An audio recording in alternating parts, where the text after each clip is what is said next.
Muito bem, gente. Começa agora mais um episódio do seu podcast no contexto, sua experiência semanal de estudo da Bíblia, claro, baseado na lição da Escola Sabatina Jovem.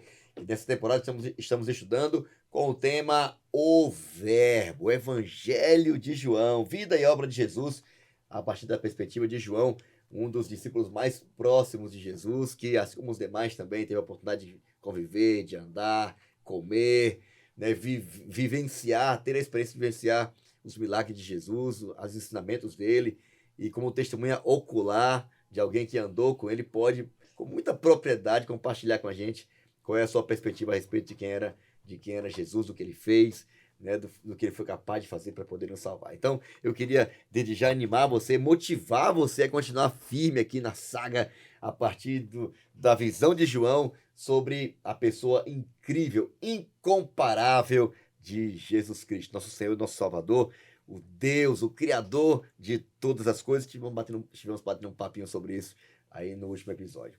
Bom, eu tenho a alegria de poder receber aqui mais uma vez, gente, eles que estão aqui representando a juventude poderosa da APAC, Associação Paulista Central.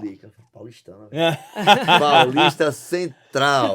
Muito legal estar com eles aqui mais uma vez. Faltou a barba aqui pra aparecer com o Didi. Igualzinho, hein? Eu tô com ele aqui, ele já tá aqui, né? Já tá no clima da missão, gente. Ano que vem, com essa camiseta que não dá. Gente, ano passado foi a luz do mundo. Quer dizer, nesse ano, né? E agora a gente vai, sei lá, a gente vai fazer o quê, gente? Porque essa cor é demais. Ficou linda, viu? Ficou muito bom. Eu tô com ele aqui, ele é pai da Aurora e da Jasmine, ele tá estudando teologia, ele atua ali na área de social media, ali pro Ministério Jovem da PAC.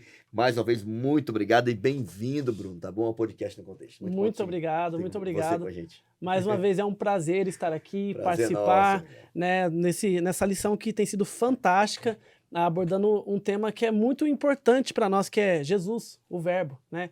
Então, assim, muito obrigado mesmo pelo convite e beijo para as minhas filhotas, que eu amo muito. Olha aí. Mas, como eu já disse no primeiro episódio, não estou sozinho. Super. Estamos aqui com a super Beth. Olha aí, secretária do Ministério Secretária, Jovem. olha que eu vou acreditar. Secretária, bem casada com o Christian, que é nosso parceiro Amém. também no ministério. Olha Tem o aí, Miguelzinho, tem a Lola. Fala inglês, É poliglota, né? espanhol, Poliglota, né? francês, Gente, carioquês. Um pouquinho de francês. Ó, Essa é a pastor, Beth. cuidado que daqui a pouco vão me contratar. É hein, Não, muito para. A propaganda. Chega de fazer propaganda. Acabou. Chega de tá fazer muito propaganda. forte Acabou. aqui, Acabou. Chega de cuidado. fazer propaganda. Chega de fazer Falar uma propaganda. coisa, hein? Sei não, hein? A propaganda velho. tá muito forte.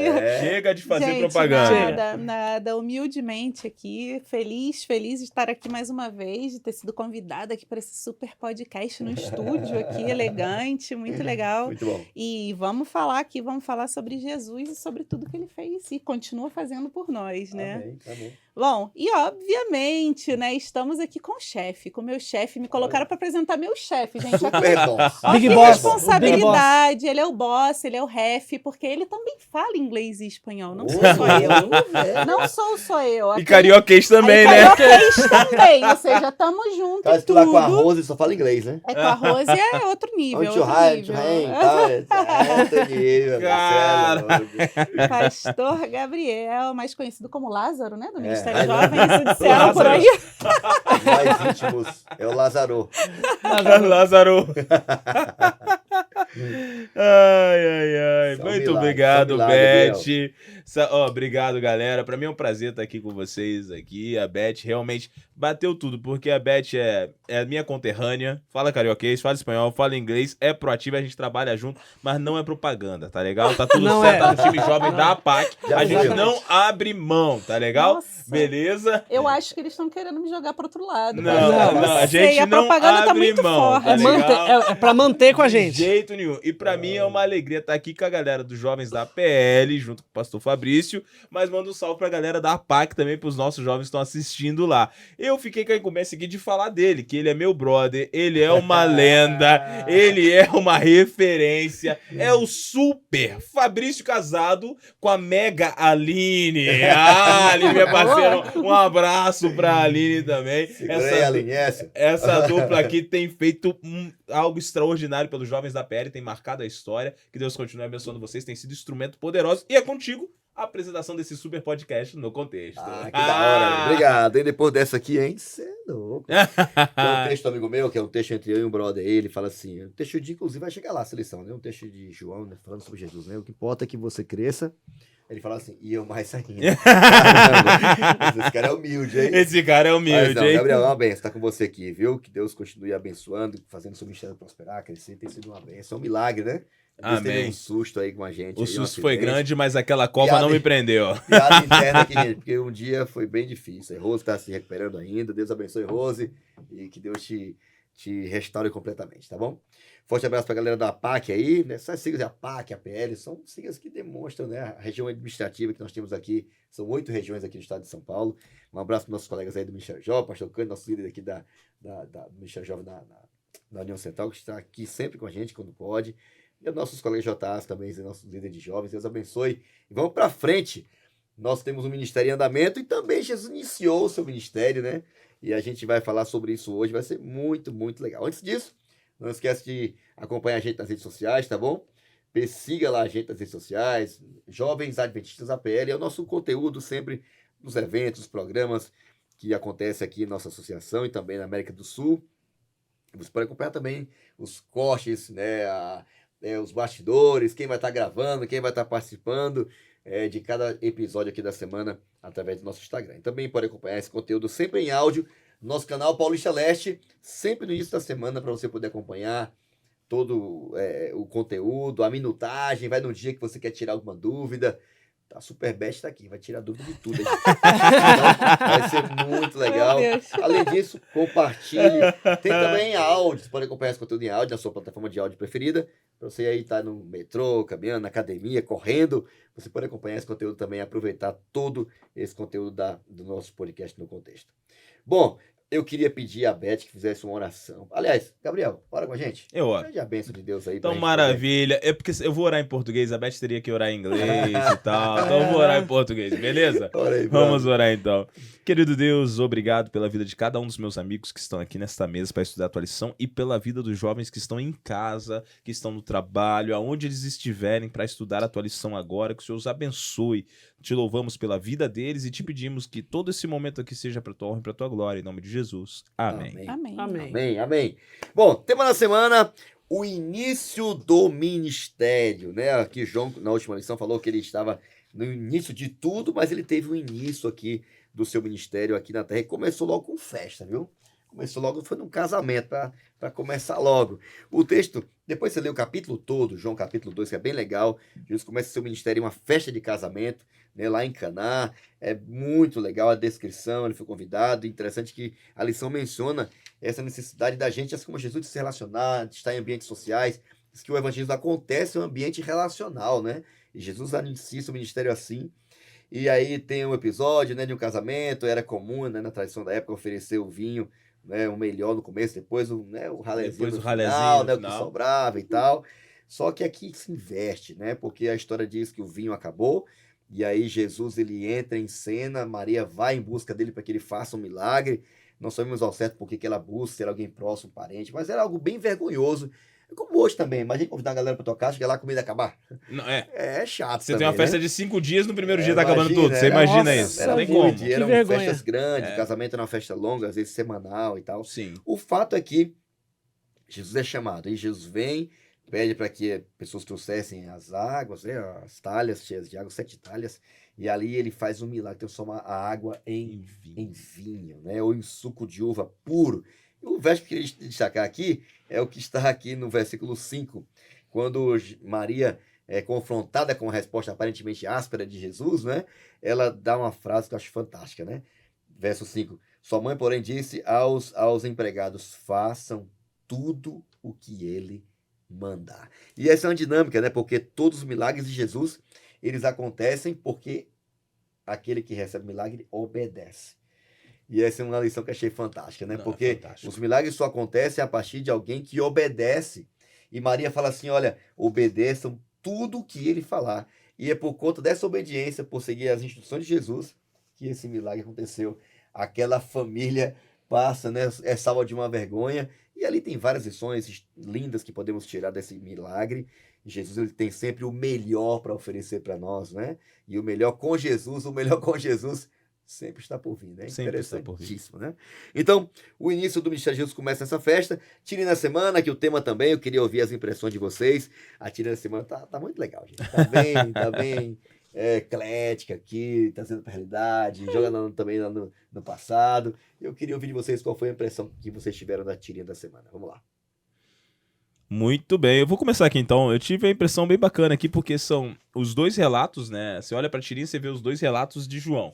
São exclusivos dele, como você disse. E é curioso que aqui a menina tá lendo e tá pensando assim: se não for pra casar, eu nem caso. Ela já queria um milagre desse no casamento. Até dá pra pensar que seria muito mais fácil casar se Cristo estivesse providenciando a comida, né? Nossa, adiantaria muito. Ficaria muito mais fácil, né? E aqui tá o segundo: não julgo, faria o mesmo. Tá Cristo purificando. Ali a gente vê duas cenas ali distintas, né? Um Cristo amoroso cuidando do casal e um Cristo mais sério com relação à sua casa e ao seu templo. Então, a tirinha já me mostra assim bem de cara que, apesar de Cristo ser um Cristo muito carinhoso, ele também é um Cristo sério, né? Ele é uma pessoa séria. Então, essa foi a minha primeira impressão.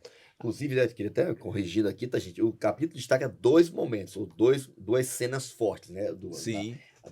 Do milagre, da transformação da água em vinho, né, no casamento, e a purificação do templo. E aqui na ordem cronológica de João, é o primeiro momento que Jesus faz isso, né? Sim. E o que é que tudo isso representa? E parece um Jesus, assim, meio que distinto, né, um do outro. Como você está dizendo, um bem atencioso no meio de uma festa, e o outro que pega o chicote na mão. Pega o chicote mesmo na mão E reorganiza tudo, né? Exatamente. E mesmo que Jesus ainda estivesse ali na sua versão mais calma e uma versão mais brava, ele ainda mostra que está cuidando nas duas situações.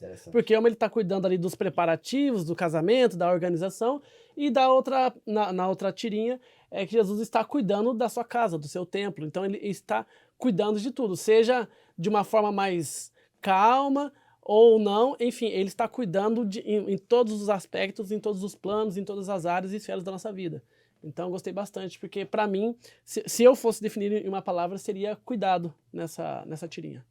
E eu acho que também a gente não pode escolher a uma face de Cristo, né? Ele é completo, né? E por mais que a gente se identifique com cada um de nós vai se identificar com uma face, né? Legal isso aí. Viu? Mas sempre Cristo todo ele, né? Aceitar uma leva duas. Muito legal, né? Porque tem aqueles que defendem, né? O Jesus, né? Sempre ali, rígido, autoritário, né? Puro, fazendo justiça, né? Cada um se identifica com o que mais gosta, né? Só que a visão de João é ampla, né? Inclusive, nesse capítulo, você consegue ter uma distinção, ou ver Jesus em situações aparentemente bem distintas, né? Agindo de forma distinta, mas sem mudar o seu caráter, né? Isso que é a parte mais importante. Para cada situação, ele atua contextualizado e, o mais importante, mantém firme ali o que ele veio se propor a fazer. E é sobre esses episódios aqui que a gente vai conversar, vai bater um papo nessa semana, e como ele inicia, né, o seu ministério abençoando a família, né, como alguém falou, né, colocando tudo em ordem de novo, né? Tanto numa festa, numa família, ele começa o ministério num ambiente de família, como foi também na criação de tudo, né? Ele começa, né, a sua experiência com a humanidade formando uma família, assim também é no livro de João. E o mais importante de tudo, né, trazendo as pessoas para aquilo que ele de fato veio fazer, trazer as pessoas para um relacionamento pessoal e verdadeiro, íntimo com Deus, não é? E havia todo um contexto no templo para isso, então a gente vai mergulhar um pouquinho nisso também. Bom, a Bíblia diz em João 2 que a luz brilhava, não é isso, Gabriel? E essa luz veio trazer uma compreensão sobre, de fato, o caráter de Deus, não é? E esses dois episódios revelam muito sobre essa luz, não é? E como ela foi aceita e como ela foi rejeitada. Contextualiza um pouco mais a gente. E é bacana que quando a gente vê o seguinte, né? O começo do ministério de Cristo, para quem lê a história nas bodas de Caná, vai imaginar que foi algo que começou assim de repente. Como se o milagre da boda de Caná tivesse pego ele de surpresa. Mas isso seria contrário à onisciência de Deus. Porque para Deus sabia o exato momento que tinha que começar. Então ali não foi uma surpresa. Pode parecer, e eu tô dizendo isso porque em alguns momentos, algumas séries, alguns conteúdos até colocam como se fosse uma surpresa, mas não foi. Jesus estava ciente do que aconteceria naquele milagre, naquela boda. E eu queria chamar a atenção para o seguinte: Jesus chega num casamento, e o casamento, como foi colocado, era uma festa que se celebrava por vários dias. Normalmente eram vários dias. E aqui, como o Fabrício colocou, a comida era a parte especial do casamento. Afinal de contas, se você for fazer um bolinho na tua casa e for convidar 10 pessoas, você vai fazer provisão para que não falte comida. Aham. Agora, você imagina celebrar um casamento. Você ia ter muita comida ali, né? E o vinho era parte importante do casamento, de tal maneira que ele teria que durar durante toda a festa. Então, existe um golpe muito comum, né? Muito comum, você servia primeiro o melhor e você deixava o resto para depois o que era um pouquinho inferior. Quem sabe aquele mais aguado, quem sabe aquele menos Cara, trabalhado. quando eu comecei né? a ter contato com açaí, eu percebi literalmente a diferença entre as duas coisas. Entre- Fui comportar no Macapá, lá no Amapá.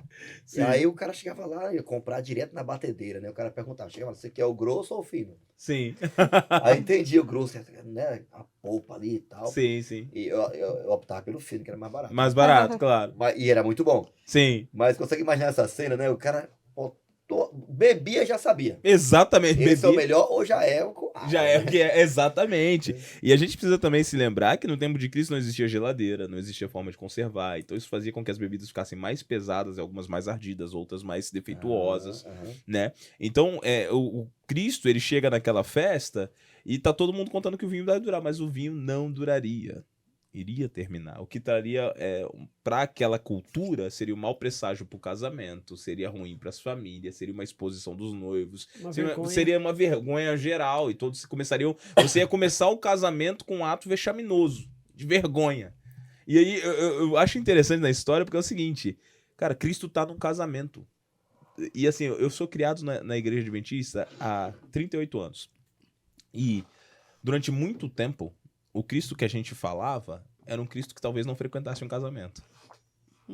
E a gente começa a lição vendo Cristo num casamento, celebrando, festejando, se alegrando, estando Comendo. junto, comendo, provavelmente dando risada, conversando, fazendo de tudo. Esse é o ambiente de casamento. Esse é o ambiente do casamento. E Cristo tá ali. E Cristo tá ali nesse ambiente, e ele tá nesse ambiente, e de repente o vinho acaba, a mãe dele chama ele, e aqui vale a pena frisar uma coisa, a gente vai explorar mais isso, mas quando a mãe chama tendo consciência de quem ele é. E os demais da casa não têm essa consciência. Mas a mãe chama sabendo, não, você pode resolver. Todos os outros estão ali, ninguém sabe, né? Mas Maria chama, vem cá. Você pode resolver. E a gente vê que Jesus, ele é muito educado. Às vezes a palavra da Bíblia diz assim, mulher que tenho eu contigo, não era uma palavra para denegrir a mãe. Falta de educação, era um né? ato de respeito. É colocar Maria na posição dela, de mãe, de mulher. Né? E ali, Jesus, nesse ato de respeito, ele fala, e como você disse, façam tudo que ele vos disser. E aí, eu queria abrir agora para perguntar pra vocês um negócio que é interessante, Fabrício, olha só. Jesus chega, não tem vinho. Ele olha pros servos e fala assim, tudo bem, pega essas 6 talhas e enche de água. 6 talhas, não eram 6 canecas. Eram 600 litros de água, irmão. Nossa. Era muita água. Era muita água, né? E ele vai, 600 litros de água. E ele transforma a água em vinho. Cara, o contexto disso, se a gente fosse abrir, depois a gente pode falar sobre a purificação, mais à frente a gente fala, mas o contexto disso era um ambiente que estava provavelmente destinado ao fracasso e Cristo traz o sucesso. Só a presença dele. Mas e são tantos fatores na cena, né? A obediência, a mãe saber quem ele era, o Cristo que se compadeceu da família do casal, até a chegada do milagre, que é um contexto muito vasto pra gente explorar, assim, por horas. Né? Muito bom esse contexto desse milagre da boda de Caná. Aqui João coloca que é o primeiro sinal. Uhum. Né? E aí Cristo também tem a purificação, que é um sinal oposto, que é ele já no templo. Isso ocorre numa distância de 180 quilômetros entre um e outro. Não é no mesmo dia, não é na mesma semana, mas os dois são exclusivos de João. E nos dois atos a gente tem Cristo bonzinho, vamos colocar assim, o Cristo legalzinho e o Cristo sério, né? E isso seria o começo, o princípio da luz ali de Cristo. Bom, a gente já começa a entender aqui que Jesus ele veio para fazer diferença, né? a presença dele faz a diferença, né? Uhum. No mundo, né? Já dissipando as trevas, aconteceu bastante na vida daquela família ali. João descreve Jesus como um personagem central daquela festa, né? Como também um central da nossa vida, né? Sim. Jesus é um Deus relacional, ele se relaciona com a gente, ele quer se envolver com a gente. As crises que a gente passa, que a gente enfrenta, seja elas quais forem, né?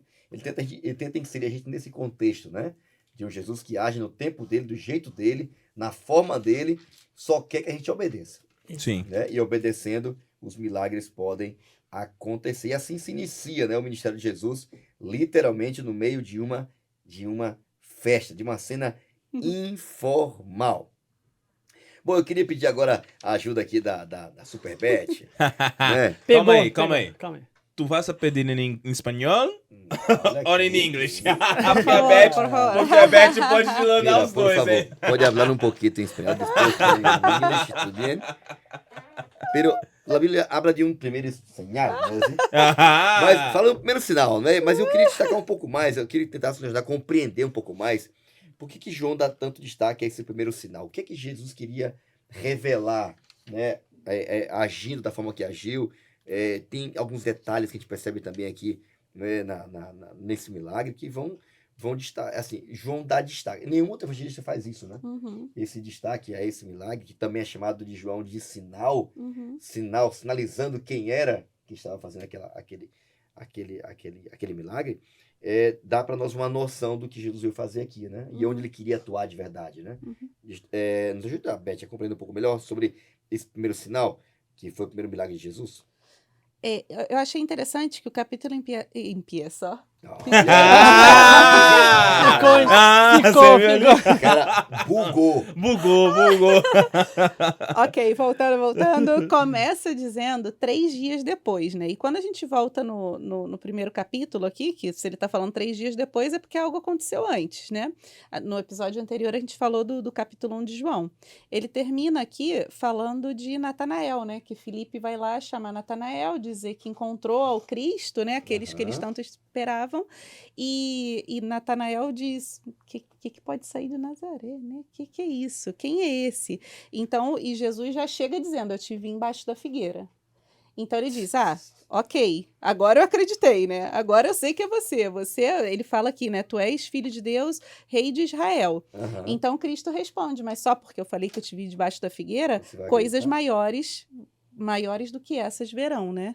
Então ele já começa aqui no segundo capítulo já com um milagre, né? Transformando a água em vinho. E não sei, eu fico aqui imaginando, né? Qual terá sido a cara dessas pessoas? Porque ninguém viu o milagre acontecendo. Não teve varinha mágica e cabum, né? Não teve. Ninguém viu. As pessoas só viram que tinha água e de repente tinha vinho. E o melhor vinho. E o melhor vinho, né? Que Cristo só diz, pega, leva lá para o mestre da festa, eu não sei, outras versões dizem o dirigente da festa, né? O mestre-sala, sei lá. Leva lá para ele provar e ele prova e é o melhor, vocês deixaram o melhor vinho por último, né? Sim. Então eu fico imaginando a cara dessas pessoas na festa, lá no casamento, o casamento acontecendo e de repente o melhor vinho apareceu.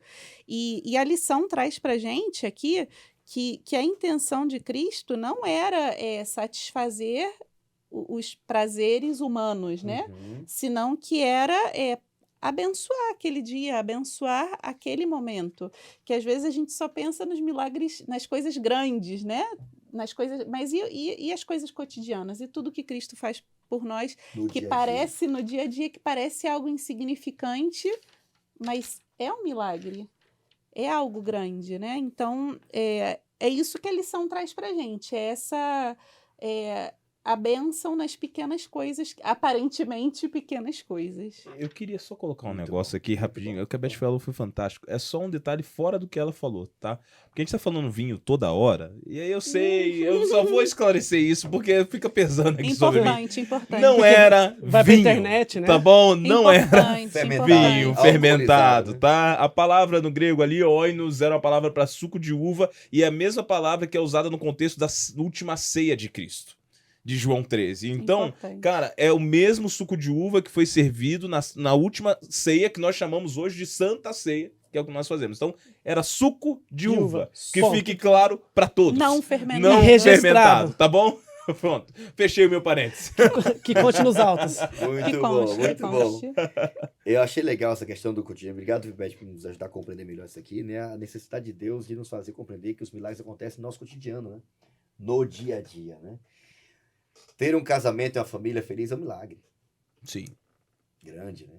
Você poder manter a sua família, né? Você poder se relacionar com alguém, saber que com Jesus tudo pode ser renovado, né? Tudo pode ser restaurado, tudo pode ser melhorado, né? A presença dele melhora tudo. E o maior milagre aqui era ter ele na festa. Sim. Uhum. Porque com ele poderia fazer tudo que eles não conseguiam fazer. Então, e Jesus valida o casamento, né? Mais uma vez aqui, a Bíblia ressaltando o valor daquilo que ele veio, né? Ele falou que Deus uniu não separa o homem. Ele foi que criou o casamento.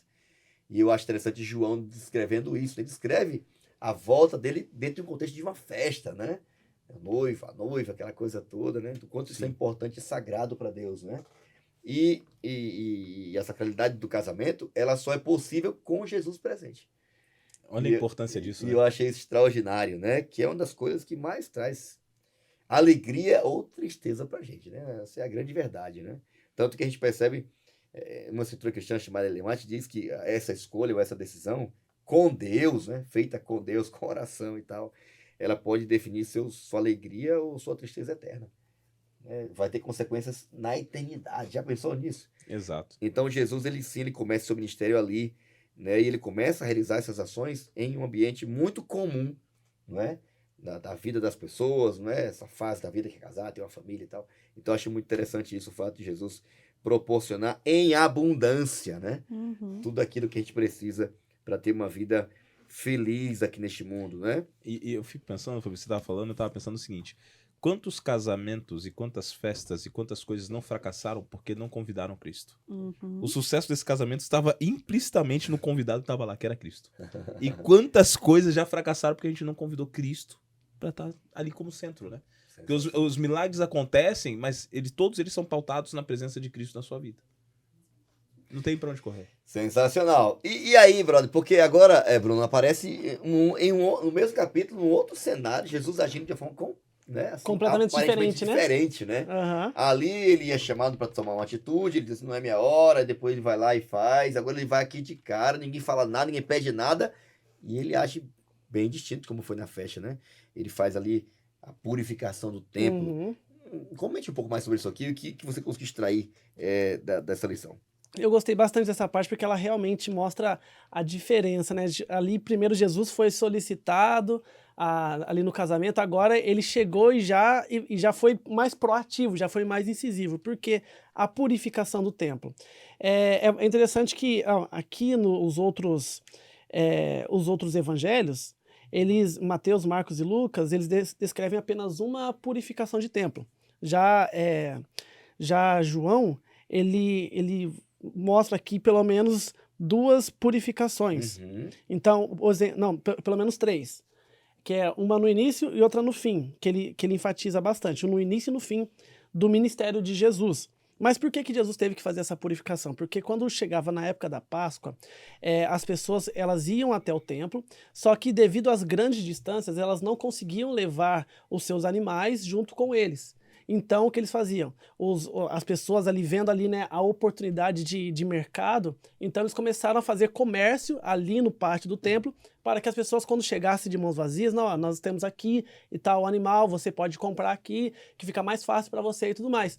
Só que isso dificultava muito o acesso das pessoas que queriam realmente entrar lá contritas, arrependidas. Então, Jesus falou... Era vendido por um preço. Exatamente.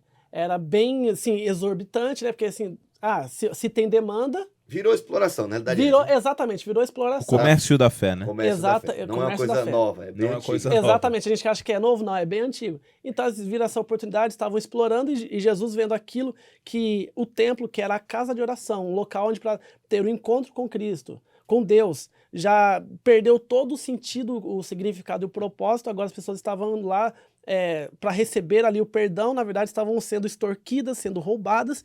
Então Jesus, quando ele viu aquilo, ele ficou totalmente furioso e expulsou todo mundo e não permitiu que aquilo acontecesse novamente. Para o comércio foi ruim, mas para as pessoas que realmente precisavam se encontrar com Deus, arrependidas, foi extremamente essencial e importante. E então, essa purificação do templo também eu gosto de pensar que quando é necessário, Deus ele age para nos defender e nos proteger, nos auxiliar. Porque as pessoas ali, elas estavam precisando de um protetor. Estavam reféns, né? Estavam reféns, elas precisavam ser libertas daquele comércio, daquela rotina, daquelas pessoas. Então, Jesus, quando ele viu aquilo, ele não ficou quieto, ele agiu, porque ali era o templo, era a casa do pai dele. Então, ele agiu porque, como era o pai dele, ele tinha autoridade para poder fazer isso, porque era a casa dele. Interessante porque a mesma expressão, você mencionou os 3 episódios do templo, né, em João, na mesma expressão que é usada por Moisés, né, que Deus quando fala para Moisés, eu quero habitar com vocês, né, eu quero morar com vocês, então faz uma tenda e quero morar com vocês, né. Tabernacular, eu quero habitar, quero morar com vocês. E é a mesma expressão usada em João, quando diz que Jesus veio e habitou entre nós, né, morou entre nós. Só que o morar aqui vai muito mais além do que morar ou estar em um lugar. Ele era o próprio templo, né? Ele é o lugar, exatamente. Diz aqui assim, ó, Jesus é o novo templo. Ele revela Deus habitando entre a humanidade. Então, assim, falar muito sobre revelação, porque Jesus, ele é o templo. Então, tipo, é mais do que Jesus habitar entre nós ou estar junto aqui batendo um papo. Não, ele é o lugar, ele é o centro. Então, nós temos que ir até ele para que ele possa habitar em nós, mais do que fisicamente aqui, mas é uma coisa assim, interna. Uma coisa assim que a gente possa entender, cara, é Deus, ele está revelando o Deus Pai, Jesus revela o Deus Pai. E eu posso me relacionar diretamente com ele, né? Diretamente. O templo estava prejudicando esse contato, né? A forma como estava sendo feito, né? A dificuldade e tal, a barganha. distância, a venda, a barganha estava dificultando. E agora Jesus veio para você, não, você pode relacionar diretamente. Você não precisa ir necessariamente no templo para encontrar Deus. É lógico que é muito importante que a gente vá à igreja, que é importante congregar. Só que a gente não estamos mais reféns a isso. Sim. Nós podemos nos encontrar com Cristo no nosso quarto, mas também é importante nós congregarmos, que fique bem claro. E achei legal porque, perdão. Não, pode falar. A lição, fazer uma pergunta aqui no final, né? Você precisa ajustar a visão que tem de Cristo, né? Porque Jesus, ele não compactua, né? Jesus não é parcial, né? Como a gente às vezes imagina que Deus ele passa a mão na cabeça de um, de outro, não. Não, esse episódio do templo é uma evidência clara de que Jesus, ele abomina algumas práticas, né? Tudo aquilo que impede a gente de ter um relacionamento direto e pessoal com ele tirou, foi assim, ele fez isso, foi recorrente até em relação a isso, e até em um momento falou assim, olha, eu vou destruir esse templo. É lógico que não era o templo físico, né? Referindo-se a ele mesmo. Para que vocês saibam que tudo que for necessário para que vocês tenham contato direto com Deus, com meu Pai, eu sou o sacrifício, eu sou o meio, eu sou o sacerdote, eu sou o templo, eu sou o trono da graça, eu sou aquele que vai dar acesso direto. Então, eu vou limpar, eu vou purificar, eu vou destruir, eu vou morrer por vocês. Depois o pessoal foi entender, até lendo João, entendeu o que Jesus queria de fato fazer, né? Isso virou até uma acusação para ele, né? Ele vai destruir o templo, vai acabar com tudo, nosso sistema e tal. Os caras não entendiam nada, né, do que ele estava querendo dizer, na realidade. Como também estavam achando que ele ia passar desapercebido. Depois Jesus vê aquela situação toda, ele ia ver tudo aquilo, ver pessoas querendo andar à distância, dias andando para chegar lá e adorar, fazer sua oferta e fazer isso a custa de extorsão, não é, de corrupção. Jesus não foi e nunca vai ser conivente com esse tipo de postura. Eu queria chamar a atenção para 2 coisas aqui. A primeira é que o comércio da fé, como vocês disseram, não é uma coisa antiga. A gente vê hoje nova, que... Não é nova, perdão. Que a gente vê hoje que o que se fazia no tempo de Cristo ainda se faz hoje em muitos lugares. Existem hoje vários tipos de sistemas religiosos que perpetuam a prática da cobrança ou dos ganhos indevidos em cima da fé. E a gente vê isso por todos os lados. Então, o que a gente percebe aqui? Cristo ele está interessado em proporcionar uma adoração que não tenha um pedágio no caminho. E a gente vê isso hoje, de forma que hoje eu tenho o coach gospel, eu tenho o pregador da prosperidade, eu tenho, enfim, o conselheiro gospel, todos eles pegando o evangelho e a Bíblia e utilizando ela como uma forma de apoiar teus sonhos, mas te cobrando por isso. Cara, Deus não fez isso em nenhum momento. Ganhar dinheiro com isso. Ganhar dinheiro com isso. Então, a purificação que Deus traz sobre o templo é uma purificação que abre os nossos olhos para a verdadeira adoração. Porque ao mesmo tempo que ele limpa o caminho, ele também demonstra que a adoração é coisa séria. Por isso o templo tinha que estar limpo. E eu gosto muito quando ele fala assim, vocês fizeram da casa do meu pai, da minha casa. Casa de quê? Então, ou seja, ele é o dono da casa. Tem que ser da forma como ele quer. Da forma que ele instituiu. E aqui eu abro um parênteses. Adoração não é o que eu quero. Adoração é o que Deus pediu. Da forma que ele espera. Na casa que pertence a ele. Então não sou eu que vou lá para ser agradado pela oração. Eu vou lá para prestar uma adoração que é agradável. E ela só é agradável se for conforme a vontade de Deus. Sensacional. Muito bom. Interessante que nos livros pergunta assim, né? Exige. Fala o sinal então para etiquetar em você, que você é o Messias. Porque fazer o que você está fazendo aí não é coisa de Messias, não. É engraçado, né, cara? Não, A outro episódio faz um sinal, ajuda aí. O outro exige, né? Um sinal. Exige. Faz nesse tempo, do meu jeito. Exatamente. E curioso que o Espírito de Profecia coloca que Deturpação da adoração, né? É deturpação da adoração. Que nesse exato episódio aqui, cara, a divindade de Cristo estava pulsando. Ele falava com autoridade e eles não conseguiam. Eles até queriam reagir, mas lhes era impossível reagir ao Filho de Deus. Então você pode imaginar uma cena que Cristo está se colocando, os anjos estão ao redor e ele está se segurando para não soltar tudo. Porque se ele solta tudo, Não sobrava nada. não sobrava nada. Interessante demais, né? Então, gostei demais essa visão de adoração. Adoração é fazer o que Deus pede, como Ele quer, do jeito que quiser, na hora que Ele quiser, aonde Ele quiser. Ele quem estabelece tudo. E a purificação do templo é uma evidência disso também. Tá? Mais uma vez aqui, a nossa necessidade de ajustar nossa visão sobre quem é Jesus, não é? Ele é um Deus justo, correto, verdadeiro, com orientações claras, né? E o mais importante de tudo, né? Que é estar presente não só no templo, mas em todas as fases e etapas e lugares, né, do cotidiano da nossa vida. Eu queria agora... Gente, o tempo tá voando, hein? Tema, olha aqui, hipertexto, a palavra-chave da semana é entendimento. É a palavra-chave da semana. Eu queria pedir aqui ajuda, começando aqui pelo Gabriel. Qual é o teu texto, Bruno? Qual é a tua palavra? Você Minha palavra está em João 8:20. Essa palavra aqui você vai ver que ela é curiosa, vai parecer até redundante quando eu falar. Mas João 8:20, dá uma olhadinha aí comigo, você que está na tua Bíblia. Ele proferiu essas palavras enquanto ensinava no templo, perto do lugar onde se colocavam as ofertas. No entanto, ninguém o prendeu, porque a sua hora ainda não havia chegado. Ele proferiu as palavras, e agora vai ficar redundância. A minha palavra é palavras. E eu vou te falar o porquê que é palavras, tá legal? Porque as palavras conduzem ao entendimento.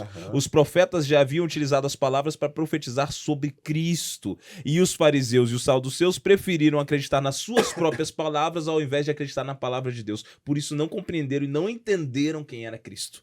E nos dias atuais, a gente vê, trazendo para os nossos dias, a mesma coisa. As pessoas preferem crer nas suas próprias palavras de apoio, de autovalidação, de confirmação de quem são, de conquista, em vez de crer na palavra de Deus. Evangelho não veio para confirmar o homem. O evangelho veio para trazer arrependimento à vida do homem. Então, Cristo, em alguns momentos, ele bate. Ele não te apoia, não te alisa. Mas ele te fala a verdade, porque ele quer te dar o caminho para o céu. Então, não crê nas tuas palavras, mas crê na palavra de Deus. Interessante, né? João sempre fala sobre isso também, né? Fala. Vocês julgam ter nessas palavras a vida eterna, mas são elas que testificam de mim.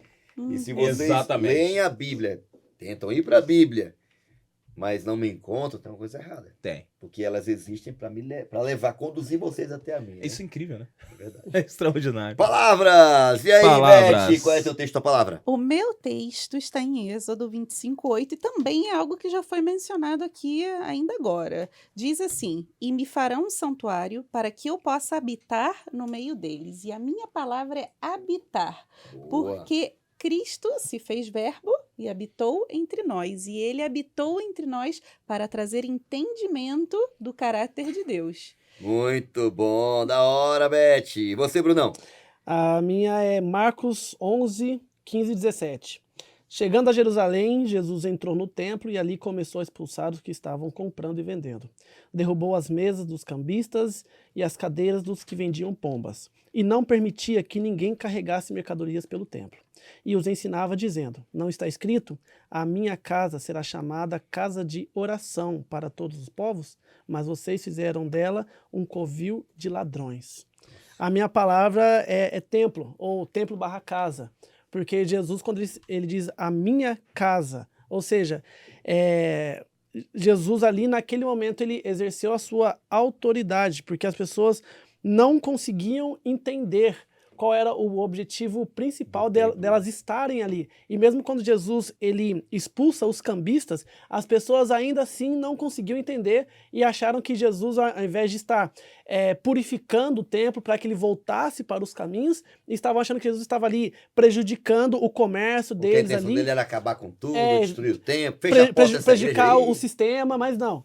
Jesus estava purificando o templo e as pessoas não tinham esse Reorganizando, entendimento. ressignificando, né? O que Jesus queria é que eles tivessem o real entendimento para o que era o templo, só que as pessoas não estavam tendo esse entendimento. Cara, muito louco, né? Até a lição menciona aqui, na época de Jesus, suas falas também geraram muito disse-me-disse, né? Hoje também é assim, né? Uhum. Há uma espécie de analfabetismo funcional, né? A galera não Cara, quer isso é pensar, pesado, né? A galera né? não quer pensar, a galera não quer raciocinar, não quer entender, né? É mais fácil alguém dizer o que eu tenho que fazer e acabou. Muito Né? mais fácil. E ao mesmo tempo, quando é isso em relação a Jesus, a gente não quer fazer. Não. A gente quer entender, quer saber todas as minúcias, né? Ao invés de só obedecer, como foi feito em relação ao milagre de Jesus aqui no início aqui da nossa discussão. Então, eu acho interessantíssimo, né? João tentando dizer que Jesus ele veio para colocar as coisas no seu devido lugar, né? Nos dando o verdadeiro entendimento sobre a vontade de Deus, as palavras de Deus, sobre como deveria ser na casa de Deus, como deveria ser a adoração, a sua intenção de habitar conosco, de estar conosco em cada situação, morar com a gente. Quando fala de morar, é estar conosco em todos os momentos da nossa vida, no futebol, na academia, no trabalho, quando eu estou diante da televisão, quando no celular, ou no casamento, no ambiente social, ele quer estar presente em tudo, né? E esta é a intenção de Deus. É a compreensão, é o entendimento que ele quer que a gente chegue, né, através do evangelho de João. Bom, aqui eu caminhando aqui já para o final, pastor Gabriel, aqui na parte do compartilhe, fala sobre ironia e mal entendido, né? E a gente percebe nesse milagre aqui, muita gente, né, fica com uma má compreensão sobre quem é Jesus, né? Ele parece uma pessoa muito intrépida, assim, desrespeitosa até com a mãe dele e tal, né? Ou adiante do templo ali também, a gente parece que Jesus estava só com raiva. Sim. Pô, Deus tem raiva? Deus fala, irai-vos não pequeis, né? Sim, a ira contra aquilo que é injusto é validado pela Bíblia. Você não pode ser dominado pela ira, né? Ou fazer as coisas do seu próprio jeito. Mas a lição fala um pouquinho sobre isso, né? Como Jesus foi mal interpretado muitas vezes, né? Sim. E continua sendo? Continua sendo. Continua sendo. Porque, assim, o que acontece? Cristo foi mal interpretado em diversos momentos. Se Cristo estava numa boda de Caná, era porque ele era um fanfarrão e estava no meio da festa. Se ele andava com pecadores, ele era um fanfarrão que andava com pecadores. Se ele era o sério que purificava o templo, ele era o severo demais, extremista. Então, o ser humano tenta sempre colocar Cristo na sua ótica, e aqui está o problema, nossa ótica é pecaminosa. Se a nossa natureza é pecaminosa, nós não temos como reger ou classificar ou mesmo qualificar as atitudes de Cristo. Cristo é Cristo, ele é um com Deus. Como nós estudamos na outra lição, se ele é Deus encarnado, ele é uma autoridade. E essa autoridade não se submete à visão humana. Por outro lado, os seres humanos têm que submeter à visão de Cristo. E é aqui que o negócio meio que complica, eu acho. Porque hoje, nos dias atuais e naquele tempo também, nós temos o que eu costumo chamar de evangelho humano. Olha, Deus tem que te agradar. Fez teu coração feliz? Faça, tá tudo certo. Deus tem que te enriquecer nessa terra. Mano, isso é tudo evangelho humano. A Bíblia não te falou isso em nenhum momento. Faça o que você quiser, porque Jesus te ama. Jesus te ama. Cara, Jesus te ama, mas o fato dele te amar não te dá um direito de você viver de qualquer maneira. Claro. Ele vem, traz os discípulos, chama todos os discípulos, faz o sinal, mostra para eles o caminho e fala assim, amigos, ó, esse aqui é o caminho, agora você anda por esse aqui. Então, aceitar Cristo é aceitar um Cristo que vai exigir de mim renúncia, a morte do meu eu, a transformação da minha vida, o endireitamento do meu caminho, submissão à sua submissão, e isso vai acontecer conforme eu o obedeço. E é incrível como isso está implícito no começo do ministério. Fazei tudo conforme ele vos disser. Quer ser uma pessoa diferente? Quer andar pelo caminho? Não ser parte do analfabetismo funcional da nossa era? Faz tudo o que Cristo quer. Para de adaptar as palavras, para de modificar as coisas, para de tentar trazer uma versão do evangelho para Adaptar tua ao seu vida. próprio gosto. Né? Isso não é possível. Então, assim, acho que naquele tempo houve um mal entendimento cruel, porque o que nós percebemos aqui? Nós percebemos que na história do milagre de Caná, o verdadeiro anfitrião era Cristo, não eram os donos do casamento. E isso é muito curioso, porque Cristo parecia ser um convidado, mas na verdade ele que era o anfitrião, ele que estava providenciando toda a festa. Então isso é maravilhoso de ler, porque a gente vê que esse era um dos maiores sinais. E por que João coloca isso já no começo? Porque isso demonstra a empatia, a compaixão, o amor de Cristo pelo ser humano. Ele vê as tuas necessidades, ele se compadece dela, ele tem empatia por ela, ele trabalha por elas. O templo que ele queria purificar de verdade mesmo e até destruir. Sim. E reconstruir. Né? Era seu próprio corpo. Era seu próprio corpo. Não tinha pra onde correr. E interessante, né? Porque você mencionou a ironia de tudo isso, né? Que Jesus parece que estava falando grego, sabe? Cara, porque é difícil, né? E se ele quisesse, falaria. Porque, cara, é difícil. Né? Olha, eu vou destruir isso aqui, esse templo, e eu vou reconstruir ele em 3 dias. O cara só pirou. Sim. Ele vai destruir esse templo aqui. O último demorou mais de 50, 40 e poucos anos para reconstruir. Caramba! É o templo em si, né? Sim. Mas, meu Deus, o cara vai... Não, esse cara é louco. Sim. Se continuar assim, ele vai praticar o templo. Ele vai. Então vamos matar ele. Vão matar. E neles imaginavam, né, do que ele realmente estava falando. A ironia disso, né? Eu sou o templo, brother. Exato. E eu vou destruir esse templo. Eu vou morrer, vou me sacrificar. Mas eu vou restaurar tudo no terceiro dia. E isso é tão... Parecia tanto que Cristo estava falando grego. Mas só entenderam depois. Porque os discípulos ouviram isso diversas vezes. E quando Cristo morreu, eles ficaram em desespero. Eles não tinham entendido ainda. Uhum. E aí eu fico pensando o seguinte, você falou, eu só pensei uma coisa aqui. Nos dias de hoje, a mesma coisa acontece. Cristo, quando fala os sinais da tua vida, da vinda dele, ele fala assim, ó, acautelai-vos para que ninguém vos engane. Mano, ele fala isso diversas vezes. Aí dá detalhes. E dá detalhes de como vai ser. E o pessoal lê isso na Bíblia e continua sendo enganado porque corre da Bíblia. Então continua sendo a mesma coisa. Ou porque não acredita. Porque acredita nas suas próprias palavras, não acredita na palavra de Deus. Eu vou voltar pessoalmente. Da mesma forma que eu tô subindo, eu vou descer. Mas... Como assim? É assim mesmo, cara. Desse jeito. Ele vai voltar o mesmo. Conforme eu tô falando. Não, mas vai ser espiritual. Sim. Não, quando ele vier vai ser um arrebatamento secreto. Não, quando ele vier, só alguns vão ver. Não, a Bíblia fala que todo olho vai ver. Cara. E é sempre assim, cara. É a mesma coisa. Então, é irônico. É um mal entendido atrás do outro, cara. Mas o que Deus pede é, crê na minha palavra e faça o que eu lhe peço. Então não tenha medo. Então Jesus, ele reorganiza as coisas, né? Sim. E o mais irônico é que Jesus, ele não esconde nada. Ele revela tudo. E mesmo assim a gente não consegue entender. Vou morrer, 3 dias vou ressuscitar. Exatamente. Como assim, mano? É isso, tem que morrer pra você viver. Tem que acontecer. Eu vim pra isso. Exatamente. As pessoas, a gente olha pra Bíblia... A gente é meio burro também. Também. Tá achando. A gente olha pra Bíblia, pras pessoas e fala assim, nossa, mas... Cara, Jesus estava falando ali para eles estavam convivendo com Jesus. Mas eles não entenderam isso? Exatamente. Não, se eu convivesse com Jesus, não, eu faria diferente. Com certeza eu faria diferente. Será? Se eu estivesse lá, com certeza eu teria entendido, eu teria aceitado.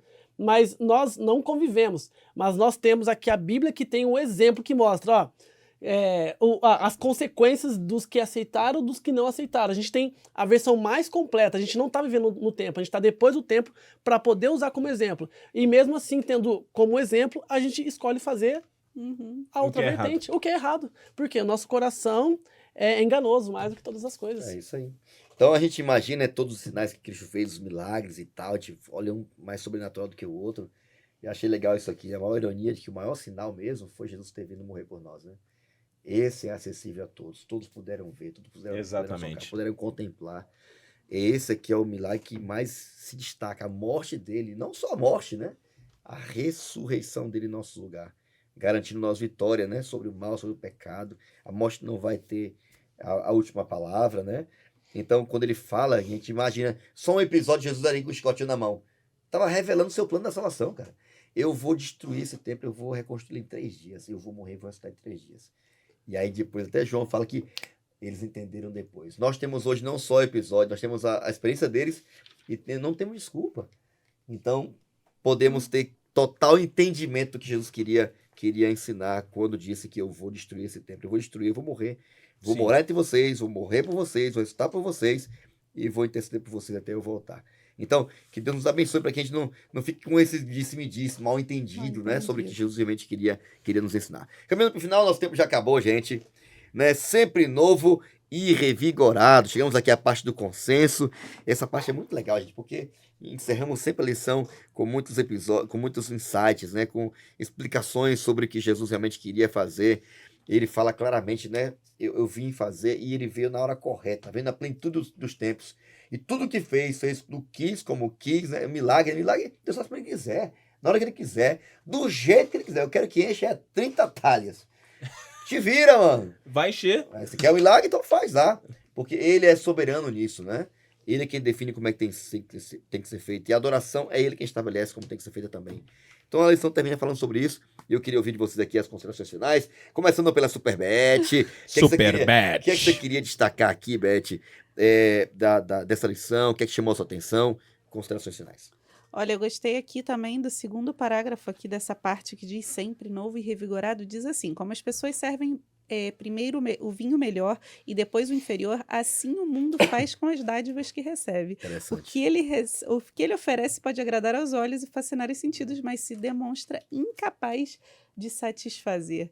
Nossa, eu li isso daqui realmente me tocou, porque eu me batizei adulta já, então eu posso falar isso Tentava daqui experimentar e não satisfazia, né?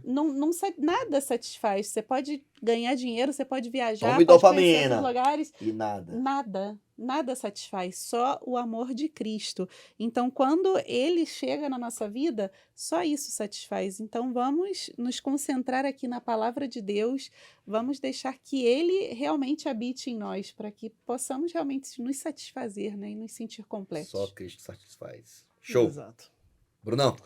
Olha, eu gostei aqui dessa frase que diz assim: por ocasião da morte do Salvador, as forças das trevas pareciam prevalecer e resultaram em sua vitória. Entretanto, do emprestado sepulcro de José, Jesus saiu vencedor. Eu gostei bastante disso porque parece ilógico. Quer dizer, é muito ilógico, porque para vencer, Jesus precisou perder. E isso é muito ilógico na nossa mente, porque como que eu vou vencer perdendo?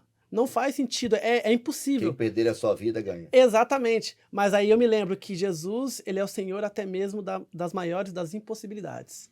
Então, ele é Senhor de tudo, das possibilidades e das impossibilidades. Jesus precisou perder a sua vida para poder vencer o mal.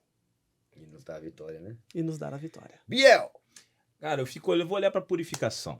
A purificação do templo traz várias lições, né? Entre elas, a seriedade como Deus trata os locais que ele habita.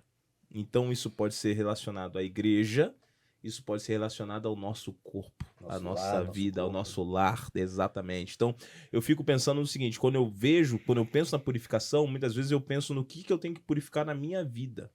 Às vezes eu estou precisando purificar alguns hábitos. Às vezes eu tô tendo que deixar algumas coisas de lado. Tirar. Às vezes o meu celular tá trazendo coisas aos meus olhos que não fazem parte do templo que eu sou para o Espírito Santo. Tem conversas que não servem para minha boca. E vou mais longe. Tem amigos que não servem para minha vida. As más amizades corrompem os bons costumes. Segue Isso é a cada Bíblia. coisa, né, cara? Né? Exatamente. Então, eu tenho que me purificar, retirar. E eu não estou falando aqui de fazer acepção de coisas. Eu estou falando de adquirir hábitos celestes. Coisas que me deixem mais próximo de Deus de tal maneira que eu me torne um instrumento habilitado do Senhor para que o Espírito habite em mim. Para que o Espírito trabalhe a minha vida. Então, Cristo levou isso muito a sério e eu acho que nós, como seres humanos, temos que levar isso muito a sério. Eu preciso purificar minha vida para receber o Espírito. Na verdade, ser purificado ou me permitir ser purificado é um ato de submissão a Deus que demonstra que eu sou um verdadeiro adorador que quero, de fato, ser um cidadão dos céus. Então, a purificação é uma das melhores opções que nós temos de nos aproximar do Senhor. Sensacional. Destaco aqui, ó, Jesus reprovava a condescendência própria em todas as suas formas. Mas era sociável. Fantástico, né? Cara, muito incrível equilibrado, isso, né? Muito equilibrado, né? Aceitava a hospitalidade de todas as classes, visitava a casa dos ricos e pobres, instruídos ignorantes, procurando elevar seus pensamentos das coisas comuns da vida para as espirituais e eternas. Não consentia com o desperdício e nenhuma sombra de frivolidade mundana manchava sua conduta. No entanto, tinha prazer em cenas de felicidade inocente e aprovava com sua presença as reuniões sociais. Então eu vejo aqui em Jesus um modelo para nós em todos os sentidos, né? Alguém que estava aqui num bate-papo, mas surgiu uma coisa imoral, Acabou. saía da conversa. Entendeu? Tava um negócio aqui, meu bate-papo, qualquer besteira, ele conseguia tirar o negócio para um ambiente celestial, para uma coisa realmente útil, que Sim. viesse elevar o pensamento. E é assim que a gente tem que ser, né? Quando eu olho para Jesus, cara, ele é meu modelo em tudo mesmo. É meu padrão de vida, é o meu modelo para que a gente saiba não só ser a luz, né? Ser o sal da terra, né? Chegar e tornar um ambiente agradável, né? Sim. Ser essa pessoa que realmente faz a diferença. E era o que Jesus literalmente fazia em todos os lugares, em todos os ambientes. Sejam eles muito inóspitos, imorais, hipócritas, vinha lá e no templo ele dava ali o gosto, né? Chamava para o equilíbrio. Ou no ambiente de festa, ele conseguia ser e fazer diferença, né? Então, que Deus nos abençoe também para a gente ter esse equilíbrio de ser alguém que realmente vive uma vida reta, justa diante de Deus, mas ser alguém sociável, amável, que faz a diferença onde está. Bom, eu queria terminar pedindo aqui deixa eu ver quem que era, Beth. Ora, Beth. Termina aí, pede a Deus para que abençoe aqueles que vão estudar, escutar, ouvir esse conteúdo, para que a gente entenda, né, e compreenda o verdadeiro sinal que ele quer demonstrar na nossa vida, né? Ele quer fazer parte da nossa vida, né? Ele quer atuar. Já fez, né, na cruz o que tinha que fazer para nos salvar. Ora com a Amém. gente. Vamos orar. Pai amado que está no céu, obrigada, Senhor, uma vez mais por essa lição. Obrigada porque podemos relembrar aqui, Senhor, e trazer a nossa consciência de que só o teu amor satisfaz. Somente quando nos entregarmos a ti seremos realmente completos. Amém. Ajuda que todas as pessoas que vão ler aqui, vão estudar essa lição e vão assistir esse podcast também possam sentir no seu coração esse desejo de se entregar completamente a Ti, de viver somente por Ti, Senhor. Te pedimos tudo isso, agradecendo sempre em nome de Jesus. Amém. Amém. Amém, amém. Amém. Obrigado, Beth, mais uma vez aí pela companhia, pela presença e participação, tá? Obrigada pelo Você ajudou convite. demais. Valeu, Biel. Tamo Isso junto. aí, pastor Gabriel, você é benção. Valeu, Valeu, Brunão. pastor. Até mais. Obrigado mais uma viu? vez, tá? E obrigado a você que acompanhou a gente, aí teve a paciência de parar, assistir, ouvir esse conteúdo. Quem sabe como a gente também mergulhou aí profundo na palavra de Deus. Eu entendi hoje, para mim, olhando aqui, resumindo, o maior milagre, sabe qual é? É ter a coragem de obedecer. Obedeça, faça a vontade de Deus, reconheça que Ele é o único capaz de colocar as coisas no seu devido lugar. Tudo que é necessário ser feito para Ele poder alcançar a gente, Ele já fez. Então, aceite, creia na palavra de Deus e vive em função dela e você vai ser feliz e vai ser plenamente satisfeito fazendo a vontade de Deus. Eu queria desafiar você a continuar compartilhando esse conteúdo, seguindo a gente nas nossas redes sociais, acompanhe, compartilhe esse conteúdo para que você seja um instrumento, né, de motivação de outras pessoas, para que eles continuem crescendo, entendendo, chegando ao entendimento do que Jesus queria nos ensinar, com tudo aquilo que Ele veio nos ensinar através da sua palavra. Nos encontramos em breve aí no nosso próximo episódio do seu podcast No Contexto. Até lá, tchau!